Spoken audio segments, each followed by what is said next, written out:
And the thing is that that's so sad because you're leaving money on the table because people are leaving without even finding out what your product or service does.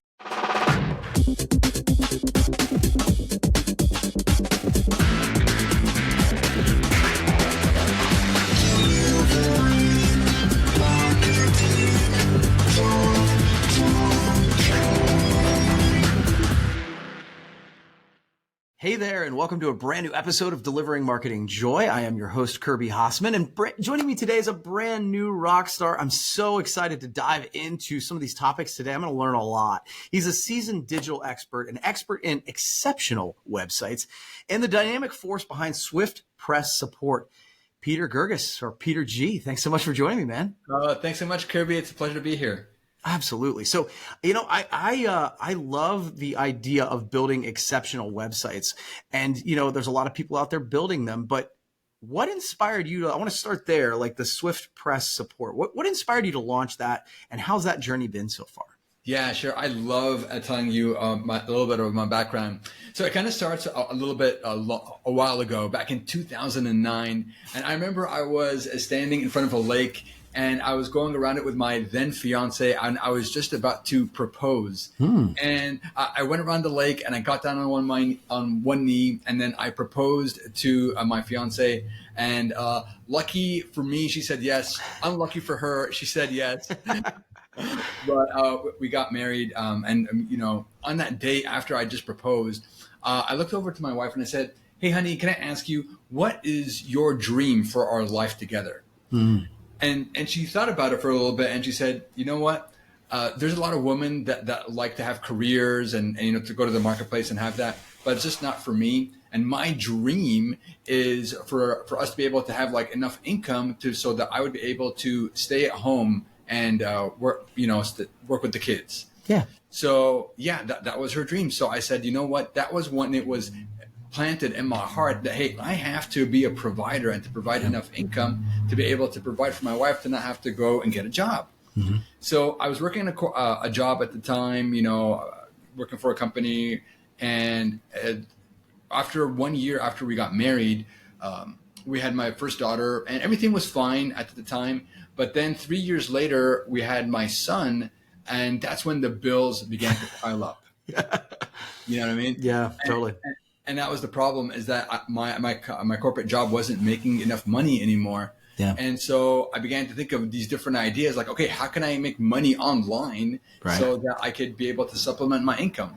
And at the time I was about $3,000 short every month. So I was like, wow, I've got my work cut for me. So I'm like, okay, how am I going to do this? So I said, hey, you know what? I was really good at productivity and time management kind of stuff. So what I ended up doing is that I would wake up every single day at 4:00 in the morning and create a website to create like these little mini courses about time management and productivity. And I would try to sell them for like $19.95. So every day I would wake up and do that. And for after 3 months of waking up super early, hoping that I could, make my $3,000 a month. And after all was said and done and I launched, I did everything, I made exactly one sale. All right. Been there. Yeah. So I was like, oh my gosh, what a waste of time. That's 3 months of my time. I paid all this money for building these different tools and stuff. So I'm like, why am I not selling? So I found like a coach online that like analyzes, does business coaching. So I hired him for a session. I told him, hey, listen, this is what happened. Tell me what's wrong. He takes a look at my funnel, takes a look at my website, takes a look at all this stuff. And he says, aha, I got it. Okay. I know what the problem is. And I was like, what? Tell me. And he says, well, the problem is that your prices are so low that you're not believable. He's like, what you need to do is you need to go high end. And you need to go and do like high end coaching, time management, and productivity for business coaches, CEOs, stuff like that. And sell that for like $5,000 or $10,000. And I said, yeah, you're right. That's it. That's what I need to do. So I went and I found a course online for $10,000 that would teach me how to do high-end coaching for CEOs and other businesses. And I didn't have $10,000, so I put it on a credit card. I just swiped and I put it on $10,000. And again, another 3 months, built a brand new brand, brand new website. I had all these other students that were with me taking the same course at the same time. It seems like they were making money hand over fist. Yeah. And it was finally my time to launch, and I launched it, and I paid these ads and did all these things. And guess what happened, Kirby? A big fat goose egg. Yeah. I was afraid of that. Yes. I was like, oh my gosh, again. Like now nobody paid for any of my stuff after I trying it. So I was like so depressed. And I remember sitting at my dining table one time, just looking at the floor, super depressed, thinking, oh my gosh, what am I going to do? I'm getting more and more into debt. Plus, I'm $10,000 in debt because I bought this course, which basically didn't deliver. And I've been getting into debt. I'm like, how am I going to get out? What's going to happen? Yeah. And I remember my wife, she came to me and she saw me and she just put one hand on my shoulder and she says, don't worry, honey. I believe in you. I know we're going to make it. And thank God I'm blessed to have an amazing wife. And a few days later after that, I had a friend of mine who owned a marketing agency. And he called me up and he says, hey, Pete, do you want to do some white labeling for us, to help us with building websites? And I said, white labeling, what's that? And he said, well, that's where we hire you as a contractor and you build websites for our clients as if you're a part of our staff. Yeah. But basically you're a contractor and you can, do whatever you want with your time, but we just need you to do that for us. And I said, yeah, sure. No problem. And that's how I started my business, by my friend calling me up and giving me all of this work. And I loved creating website design. Okay. And as I got better and better at it, I built my business. I got more clients, more people began to find out about me and to refer to me people. So it was through 2 failed businesses that I landed at this business. And I've been in business for about, at the time of this podcast, it'll be 9 years.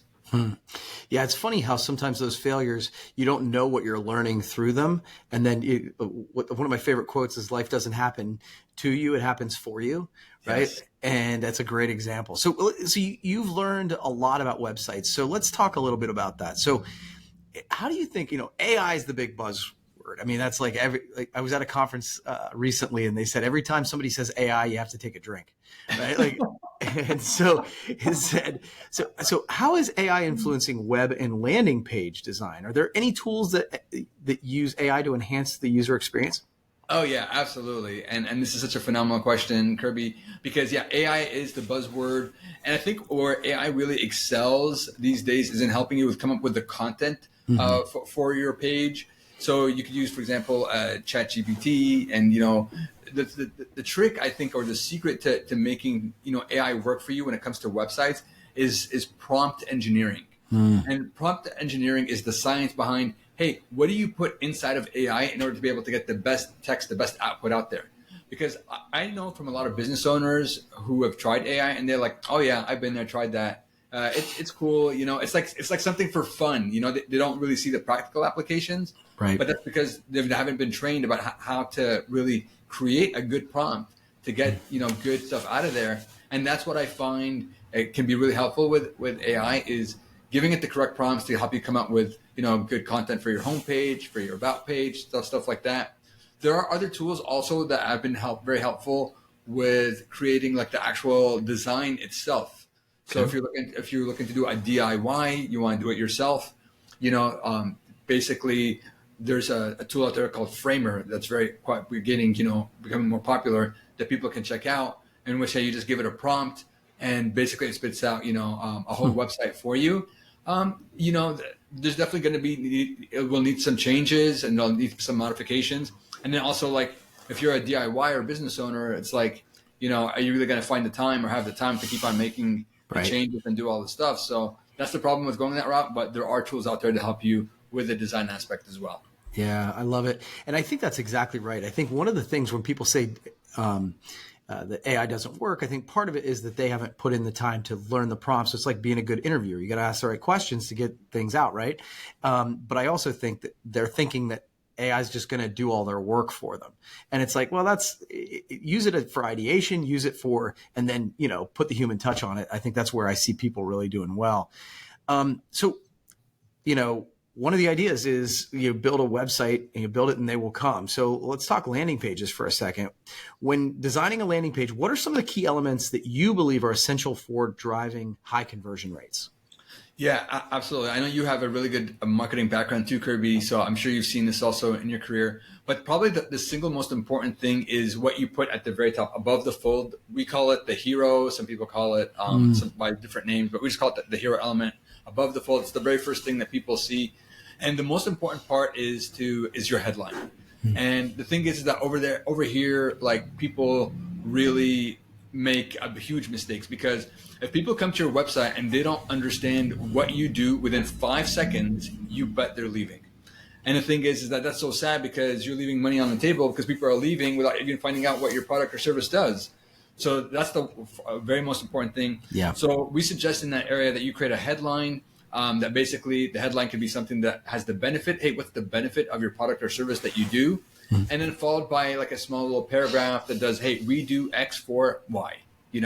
Very simple. That way people exactly know, hey, we sell health services for people looking to, be healthy in the health and fitness industry, whatever it is, or we sell supplements, whatever it is.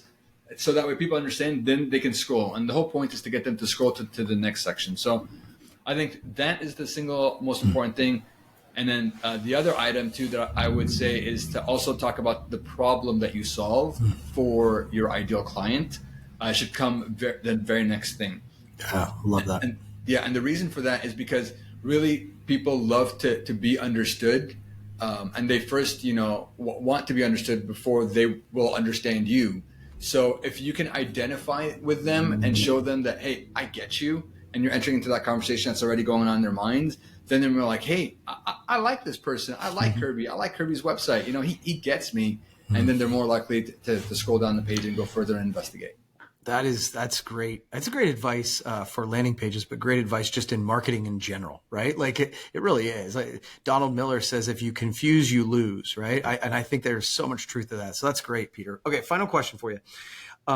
So we're evolving, and it's like the pace of change will never be as slow as it is right now. It's just getting faster and faster, right? So how do you see the digital landscape changing in the next 5 years, like with emerging technologies like AI and VR? Yeah, for sure.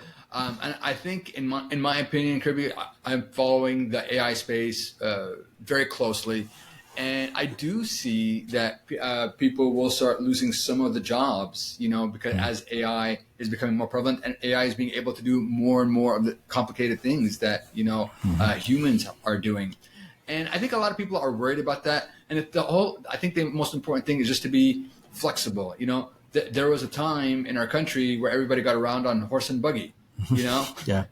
And then, around came the car, and, people had to evolve. Hey, get rid of the horse, buy the Model T, and start evolving. And times, when people were like working in factories, and things evolved, and then they had to become knowledge workers and get new skills. So that's the whole point. It's just, there's always going to be new opportunities, and I think the people that will be left behind are people that will, stay with a fixed mindset and be like, no, this is the way we've always done it, and this is the way it's always going to be. Those are the people that are going to be left behind. But I hope that the people who are willing to pivot and to persevere, I think that those are going to be the people who will be winners in the end. Yeah, I think that's great, man. Peter G., thank you so much for joining me. I really appreciate it. Now, where can people find out a little more information about you? Oh, sure, Kirby. They can go to my website, swiftpresssupport.com, and they can find out more about our services and see all that we have to offer. That's awesome. Thank you so much. This was fun. We'll have to do it again sometime, okay? Absolutely. I'd love to be back, Kirby. Thanks for having me. Absolutely. Well, that's going to wrap up this edition of Delivering Marketing Joy. We'll see you next time.